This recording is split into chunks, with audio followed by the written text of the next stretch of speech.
എല്ലാവർക്കും എൻ്റെ വിനീത നമസ്കാരം. ഭജഗോവിന്ദം ഭജഗോവിന്ദം ഭജഗോവിന്ദം ഗോവിന്ദം ഭജ മൂഢമതേ സംപ്രാപ്തേ സന്നിഹിതേ കാലേ നഹി നഹി രക്ഷതി രുഗങ്കരണേ. ഭജഗോവിന്ദം ഭജഗോവിന്ദം ഗോവിന്ദം ഭജ മൂഢമതേ.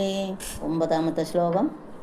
സത്സംഗത്തെ നിസ്സംഗത്വം നിസ്സംഗത്തെ നിർമോഹത്വം നിർമോഹത്തെ നിശ്ചലതത്വം നിശ്ചലതത്തെ ജീവന്മുക്തി. ഭജഗോവിന്ദം ഭജഗോവിന്ദം ഗോവിന്ദം ഭജ മൂഢമതേ. സത്സംഗത്തെ നിസ്സംഗത്വം.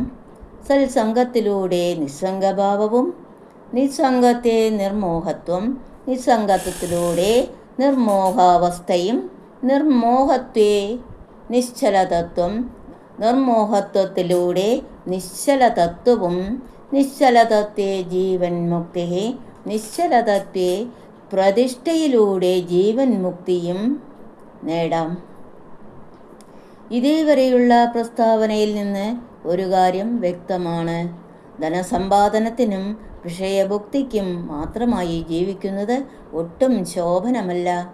ധനതൃഷ്ണാപരമായ ജീവിതം സുഖകരമല്ലെന്ന് മാത്രമല്ല, ദുഃഖപ്രദം കൂടിയാണ്. ഭോഗലാലസമായി ജീവിക്കുമ്പോൾ ശരീരശക്തി വൃഥാവിലായി പോകുന്നതിന് പുറമെ സർവ കഴിവുകളും ക്ഷയിച്ച് പോവുകയും ചെയ്യും.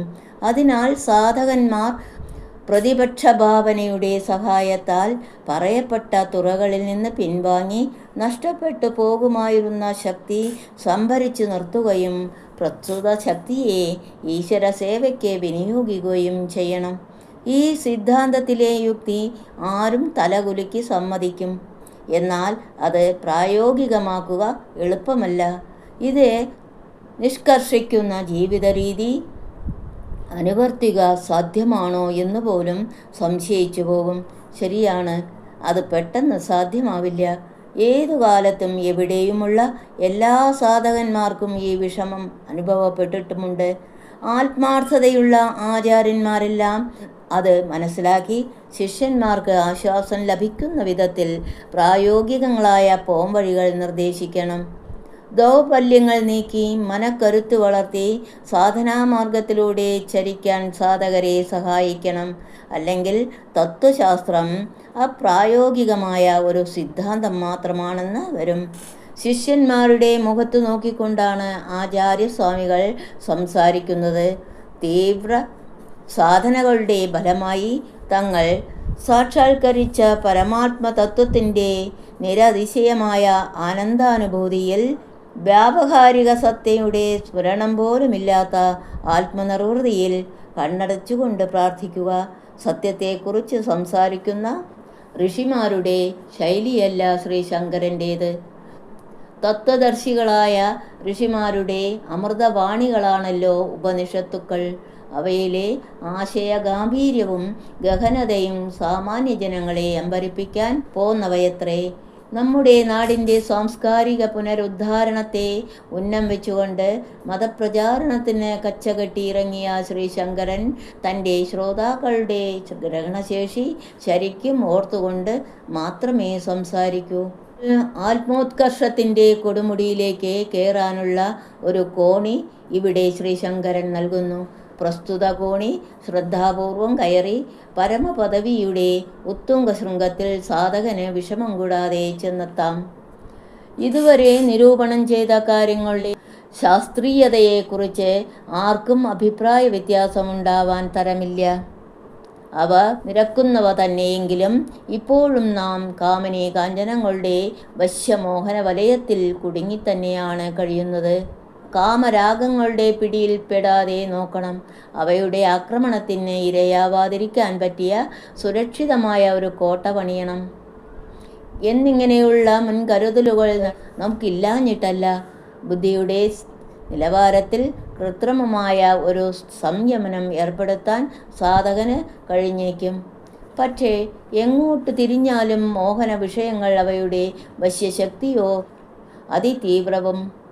തന്മൂലം വിഷയ ജീവിതത്തിൽ നിന്ന് വിട്ടുനിൽക്കാനുള്ള സാധകൻ്റെ തീരുമാനവും പരിശ്രമവുമെല്ലാം വിഫലമായിട്ടാണ് ഭവിക്കുന്നത്. സാധനയുടെ ആദ്യഘട്ടങ്ങളിൽ സാധകൻ്റെ പരിശ്രമങ്ങൾക്ക് ശക്തി കൂട്ടാനും അയാളുടെ ധൈര്യവും ശക്തിയും വർദ്ധിപ്പിക്കാനും എന്തുപായം? സത്സംഗം, സജ്ജനസ്വർഗം. അതാണ് ശ്രീ ശങ്കരൻ നിർദ്ദേശിക്കുന്ന മാർഗം.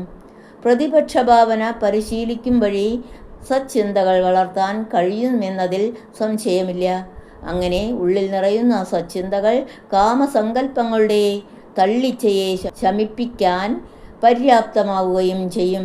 എങ്കിലും ബാഹ്യലോകത്തു നിന്നുള്ള മോഹന വിഷയങ്ങളുടെ പ്രലോഭനങ്ങളെ ചെറുത്തു നിൽക്കാൻ പറ്റിയ സുരക്ഷിതമായ ഒരു കോട്ട തന്നെ പണിയണം. അതാണ് സത്സംഗം കൊണ്ട് സാധിക്കുന്നതും സാധിക്കേണ്ടതും. ആരുമായിട്ടാണ് നമ്മുടെ കൂട്ടുകെട്ട് എന്നത് വളരെ പ്രാധാന്യമർഹിക്കുന്ന ഒന്നാണ്. ലൗകികന്മാർ ഇക്കാര്യത്തിൽ ഒട്ടും ശ്രദ്ധിക്കാറേയില്ല. ഒട്ടും വകതിരിവില്ലാതെയാണ് അവർ ചങ്ങാതിമാരെ തിരഞ്ഞെടുക്കുന്നതും സമ്പർക്കം ചെയ്യുന്നതുമെല്ലാം. ആദർശത്തെക്കുറിച്ച് ബോധമുണ്ടാവാം, അനുഷ്ഠിക്കണമെന്ന് തീരുമാനിച്ചിട്ടുമുണ്ടാവാം. എങ്കിലും പ്രബലമായ കാമത്തിന് വശകനായി ദുർജനങ്ങളുടെ സംസർഗത്തിൽ കുടുങ്ങിപ്പോവാൻ സാധ്യതയുണ്ട്.